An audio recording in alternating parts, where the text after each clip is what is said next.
Assalamualaikum warahmatullahi wabarakatuh. Perkenalkan, nama saya Fatharani Hasna, kelas 11B Putri.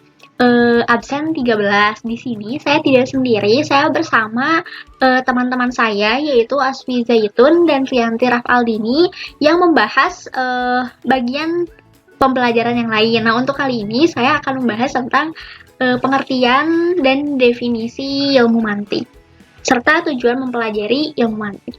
Nah, mungkin kawan-kawan kebingungan ya sebenarnya apa sih ilmu mantik itu? Karena kan kita baru ya belajar ilmu mantik di kelas 5. Jadi mungkin masih banyak kebingungan tentang apa sih itu ilmu mantik. Kita langsung aja ya. Nah, di PPT kali ini saya akan membahas 3 bahasan, yaitu pengertian ilmu mantik, beberapa definisi ilmu mantik, serta tujuan mempelajari ilmu mantik. Nah, pengertian ilmu mantik. Nah, mantik berasal dari kata nathako yang artinya berpikir. Mantikun yaitu orang yang berpikir, mantukun yang dipikirkan, dan mantikun itu alat yang berpikir. Nah, terus mantik juga seringkali dikaitkan dengan logika. Nah, logika itu kata sifat yang merupakan kata sifat dari logik yang berasal dari bahasa Yunani yang berhubungan dengan kata benda logos yang artinya pikiran atau kata sebagai pernyataan dari pikiran itu. Nah, secara etimologi, logika adalah ilmu yang mempelajari pikiran dan dinyatakan dalam bahasa, dan berpikir itu sendiri adalah suatu aturan kegiatan jiwa. Jadi berpikir itu ialah suatu kegiatan jiwa untuk mendapatkan pengetahuan. Oke, kita lanjut ya. Nah, karena di dunia ini ada banyak manusia, pasti di antara kita akan memiliki berbagai perspektif tentang definisi ilmu mantik gitu. Jangankan tentang definisi ilmu mantik, tentang definisi buku aja, setiap orang pasti memiliki perspektif yang berbeda-beda. Nah, yang pertama, menurut Partap Singh Mehra dan Jahir Burhan, nah, ilmu mantik itu ilmu yang memberikan aturan-aturan berpikir valid.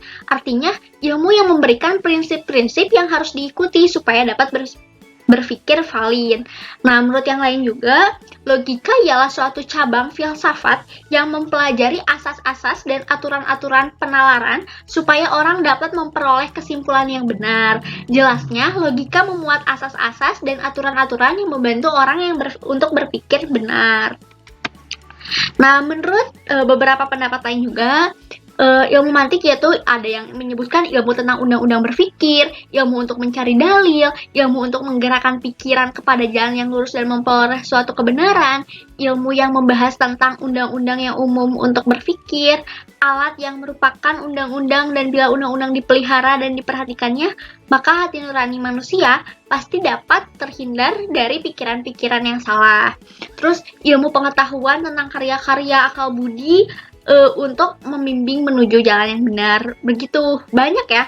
Namun kawan-kawan pasti menyadari bahwa definisi-definisi yang tadi saya bacakan itu konotasinya merujuk kepada redaksi yang sama gitu, yaitu berkonotasi kepada undang-undang berpikir agar orang-orang terhindar dari kesalahan. Jadi kita itu membuat berpikir itu tuh ada undang-undangnya gitu. Undang-undangnya bagaimana seharusnya orang yang berpikir agar jalan yang mereka tempuh itu adalah jalan yang benar, dan memandang bahwa kesalahan berpikir itu ialah karena menyimpang daripada undang-undang berpikir itu. Jadi sejatinya emang kita diberikan kebebasan untuk berpikir ya, tapi ada batas-batasnya, yaitu ya ilmu mantik. Ilmu mantik inilah yang membatasi pikiran-pikiran kita agar hal yang kita pikirkan itu tidak menyimpang. Enter. Oke, sekarang apa sih tujuan mempelajari ilmu mantik itu? Nah, keistimewaan manusia yaitu memiliki akal. Dibandingkan makhluk-makhluk ciptaan Allah yang lainnya, manusia memiliki akal. Nah, makanya itu karena memiliki akal, manusia pasti penasaran dengan hal-hal yang belum diketahui. Apalagi di bumi ini banyak sekali fenomena-fenomena alam atau fenomena-fenomena sosial, ekonomi, politik yang lainnya yang perlu kita pelajari. Nah, gitu. Jadi dengan menggunakan akalnya, manusia dapat mengetahui berbagai rahasia-rahasia alam yang belum terwujud. Nah, yang kedua, manusia mendorong tabiatnya untuk menggunakan pikiran selama hidupnya gitu. Baik orang dewasa maupun anak kecil pasti mempunyai akal atau rasionya yang yang ada takarannya gitu. Nah, kadang-kadang nih tanpa kita sadar, mungkin ada saja pemikiran-pemikiran kita yang keliru, pemikiran-pemikiran kita yang keluar dari ajaran-ajaran Islam gitu ya. Nah, akibatnya ngebawa tuh kalau semisalnya itu dibiarin, maka akan timbul pengetahuan-pengetahuan atau argumentasi-argumentasi yang salah gitu, yang salah. Nah, maka diperlunya lah adanya aturan, seperangkat aturan untuk membatasi atau memberikan pedoman kepada manusia agar apa yang mereka pikirkan itu sesuai dengan ajaran Al-Quran dan Sunnah. Dengan demikian, kesimpulannya, tujuan ilmu mantik itu ialah agar manusia terhindar dari kekeliruan berpikir dan pengetahuannya selamat dari kesalahan. Mungkin cukup sekian dari saya. Mohon maaf atas segala kekurangannya. Wassalamualaikum warahmatullahi wabarakatuh. Dadah. Assalamualaikum warahmatullahi wabarakatuh. Nama saya Rianti Rafaldini dari perwakilan kelompok Mantik. Di sini saya akan menjelaskan tentang perbandingan dua lafaz kulli. Perbandingan dua lafaz kulli dibagi menjadi beberapa bagian. Yang pertama ada perbandingan tadaruf, yang kedua ada perbandingan tasawi, yang ketiga ada perbandingan tabayun, yang keempat ada perbandingan umum khusus mutlak, yang kelima ada perbandingan umum khusus wajhi. Kemudian di sini ada perbandingan tadaruf. Perbandingan tadaruf merupakan perbandingan dua lafaz kulli yang sama majhum dan maswadaknya. Contohnya, jalasa dengan qu'udan dalam bahasa Arab memiliki arti yang sama yaitu duduk. Contoh yang lain, asadun dengan laisun dalam bahasa Arab memiliki arti yang sama yaitu singa. Kemudian perbandingan tasawi. Perbandingan tasawi merupakan perbandingan dua lafaz kulli yang masodaknya sama tetapi mafhumnya berbeda. Contohnya, insan dan natik. Insan artinya manusia, sedangkan natik artinya orang yang berpikir. Individu yang tercakup oleh kata insan adalah individu yang juga tercakup oleh kata natik. Sehingga kita bisa mengatakan bahwa setiap insan itu natik dan setiap natik itu adalah insan. Atau setiap manusia itu pasti berpikir dan orang yang berpikir itu adalah manusia. Yang ketiga ada perbandingan tabayun. Perbandingan tabayun merupakan perbandingan dua lafaz kulli yang berbeda, baik mafhum maupun masodaknya, maka tidak ada pembenaran pada salah satu dari dua kulli tersebut atas lafaz yang lainnya. Contoh, sajarotun, pohon, dan sayyarotun, mobil. Keduanya berbeda sehingga tidak ada pembenaran pada salah satu dari dua kulli tersebut atas lafaz yang lainnya. Kemudian contoh yang kedua, madorosatun, sekolah, dan sohnun, piring. Keduanya juga sama-sama berbeda. Ada perbandingan umum khusus mutlak. Hubungan dua lafaz kulli bisa masuk kategori ini jika mafhum salah satu dari keduanya berlaku untuk seluruh masodak yang tercakup oleh lafaz kulli yang lain. Hubungan tersebut terjadi antara dua lafaz, yang satu lebih khusus dan yang satu lagi lebih umum. Contohnya, pohon dan mangga. Pohon lebih umum, sedangkan mangga lebih khusus. Contoh yang lainnya, alat makan dan garpu. Alat makan juga lebih umum, sedangkan garpu lebih khusus.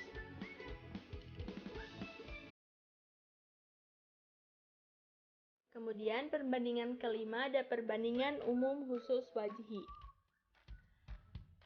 Hubungan ini terjadi antara dua lafaz kulli yang masing-masing dari keduanya berlaku untuk sebagian dari masrodak yang tercakup oleh lafaz kulli yang lainnya. Tapi dalam saat yang sama, mereka juga berpisah pada masrodak yang berbeda. Lebih jelasnya, dua lafaz kulli itu bertemu pada masrodak tertentu, lalu kemudian mereka berpisah dalam masrodak yang lain. Contohnya, sayuran dan hijau. Kemudian contoh yang kedua, tinta dan hitam.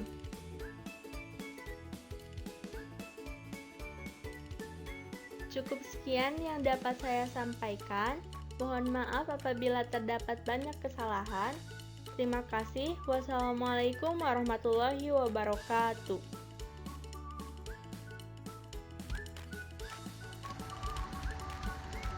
Assalamualaikum warahmatullahi wabarakatuh. Perkenalkan, nama saya Azfi Zaitun.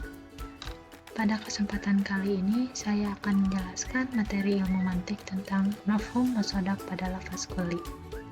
Untuk lebih jelasnya, silakan simak video berikut.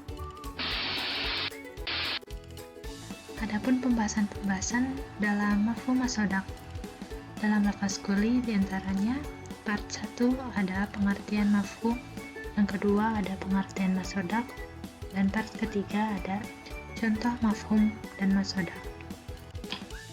Pertama, mafhum. Pengertian mafhum.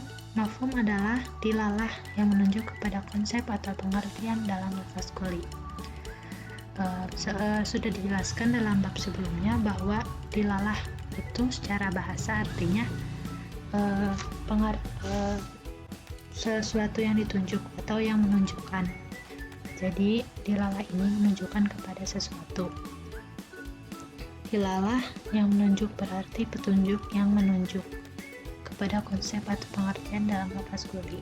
Nah, pengertian lafaz kulli sendiri adalah menetapkan suatu ketentuan hukum atas sesuatu secara keseluruhan. Jadi, jika suatu kalimat disebutkan, maka ketentuan hukumnya itu secara keseluruhan. Yang kedua adalah pengertian musodak. Musodak adalah dilalah yang menunjuk kepada yang terkena atau yang dikenai konsep atau pengertian dari mafhum. Maksudnya, jika mafhumnya sudah disebutkan di awal, maksud mafhum itu kan pengertian atau konsepnya, maka dilalah yang kedua akan muncul yang menunjuk kepada yang terkena atau yang dikenai. Jadi musodak ini akan dapat dikenali jika mafhumnya sudah disebutkan. Lanjut ke contoh mafhum musodak. Contohnya yang pertama kata bunga. Kata bunga maksudnya. Mafhumnya itu kan berarti konsep. Konsep yang disebutkan dalam kata bunga itu adalah kata bunga itu sendiri. Lalu musodaknya adalah semua bunga yang ada di dunia, di semua tempat yang ada bunga. Jadi ketika kita menyebutkan kata bunga, maka musodaknya itu semua bunga yang ada di dunia ini. Lain halnya jika kita menyebutkan bunga yang ada di taman sebagai mafhumnya, maka musodaknya adalah semua bunga yang ada di taman. Jadi musodak itu tergantung kepada mafhumnya. Jika mafhumnya disebutkan sebanyak mungkin, maka musodaknya akan semakin sedikit, dan kebalikannya jika mafhumnya disebutkan sedikit sekali seperti contoh bunga ini, maka musodaknya akan banyak.